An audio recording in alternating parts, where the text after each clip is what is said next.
Alors maintenant, le Benjamin, celui qui d'un coup a percé l'écran, celui qui, dès la bataille contre la loi travail, disait que cette grande marche serait le piétinement d'un siècle de lutte sociale, celui qui se bat tous les jours à la commission des affaires sociales, celui qui a proposé une loi pour la reconnaissance des pathologies liées au travail, le député de la première circonscription du Nord, monsieur Adrien Quatennens.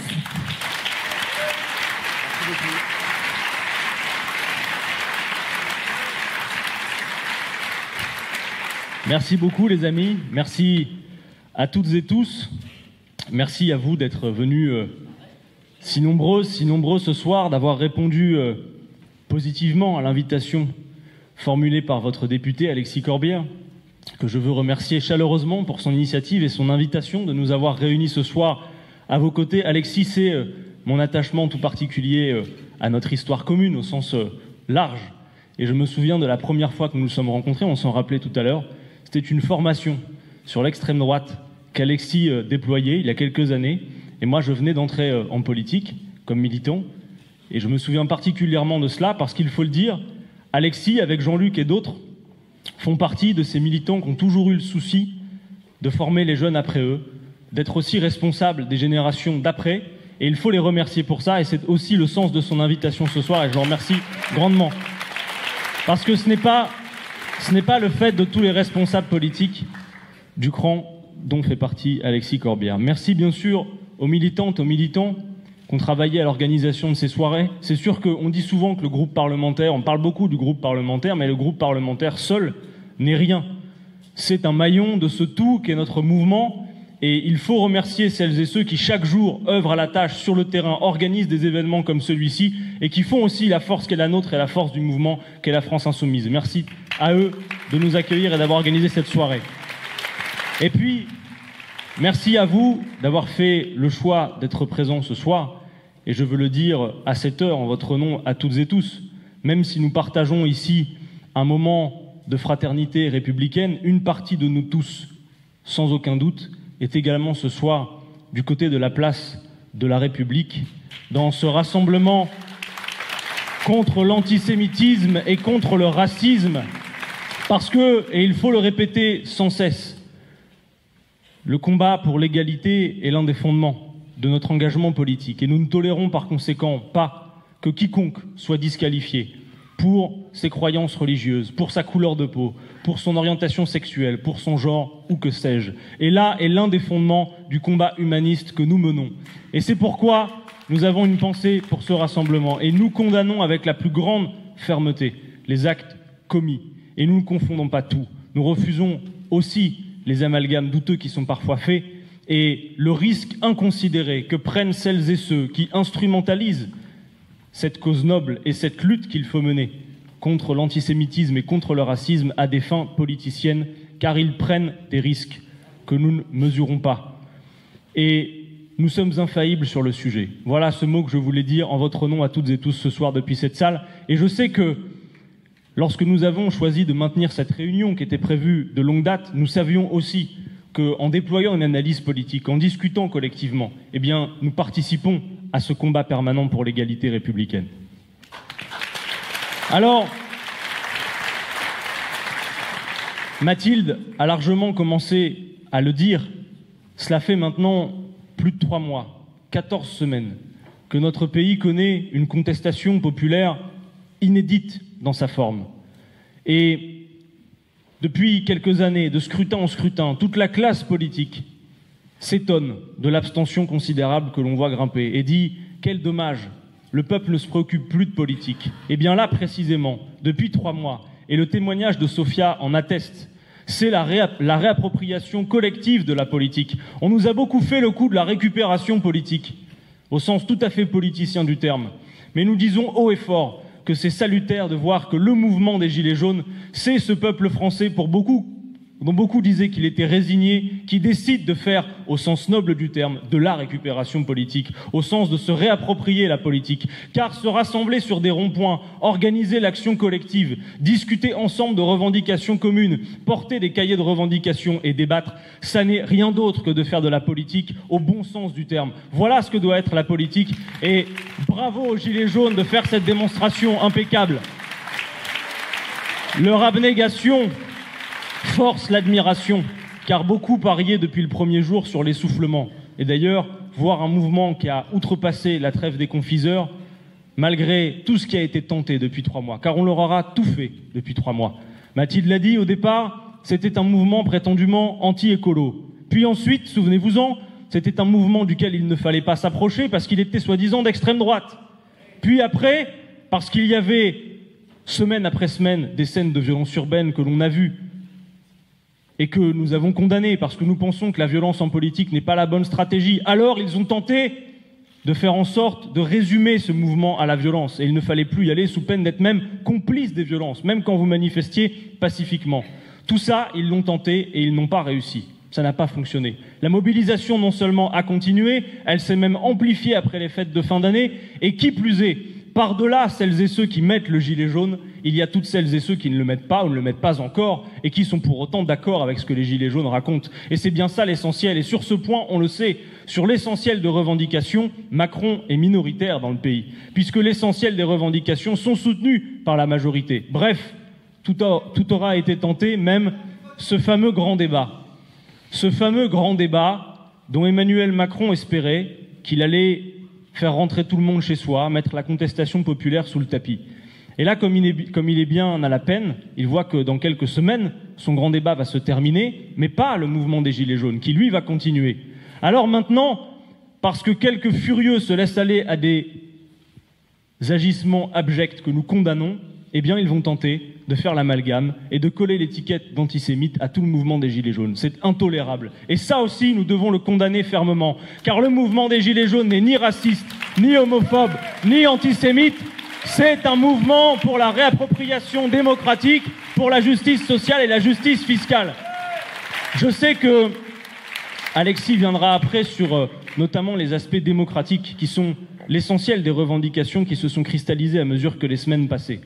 Mais vous le savez, le cœur de l'affaire, c'est la justice sociale, c'est la justice fiscale. Il y a 3 jours de cela, j'étais au porte-à-porte avec les militants de la France Insoumise à Lille, et un témoignage m'a particulièrement marqué. Quelqu'un m'a dit, vous savez, monsieur Catenins, nous, on a notre toit qui menace de tomber sur la tête, on n'a plus d'eau chaude, alors beaucoup de discours politiques nous paraissent hors sol. Mais je peux vous dire une chose, les gilets jaunes, on les soutient. Mais pour nous, c'est tellement dur que même mettre le gilet jaune, c'est trop compliqué. Parce que oui, derrière les gilets jaunes qui ont cette capacité formidable de se mobiliser, il y a toute cette France qui continue d'être invisible, mais qui pour autant les soutient. Alors, nous disons à Emmanuel Macron que s'il croit, par quelques astuces que ce soit, qu'il va venir à bout de ce mouvement, il se trompe. Ça n'est pas une simple crise, c'est un véritable point de rupture qui est atteint. Vous avez vu que dans le grand débat, la question sociale est abordée d'une drôle de manière. Sur la fiscalité, par exemple, Emmanuel Macron pose de drôles de questions. Il a compris que le mouvement des Gilets jaunes voulait moins d'impôts. Moins d'impôts peut-être, mais pas pour tout le monde. Le problème est bien celle de la répartition de l'effort entre tous. Et donc la question posée par Emmanuel Macron dans le cadre du grand débat, c'est « Mais dites-nous, vous voulez moins d'impôts ? Alors on vous laisse le choix. Dans quel service public vous voulez couper ? Voilà ce qu'il vous propose. Voilà le choix qu'il vous offre. » Sans comprendre que le problème est bien celui de la répartition de l'effort entre tous. Car il faut dire et répéter, comme nous l'avions fait lors de la campagne présidentielle, qu'on ne peut pas avoir un système où tout l'effort fiscal pèse sur le dos de ce qu'on a appelé à la SERP les classes moyennes, c'est-à-dire les contribuables les plus modestes. Et avec le système que nous avions proposé de 14 tranches d'impôts, l'effort serait lissé entre tous. Chacun paierait.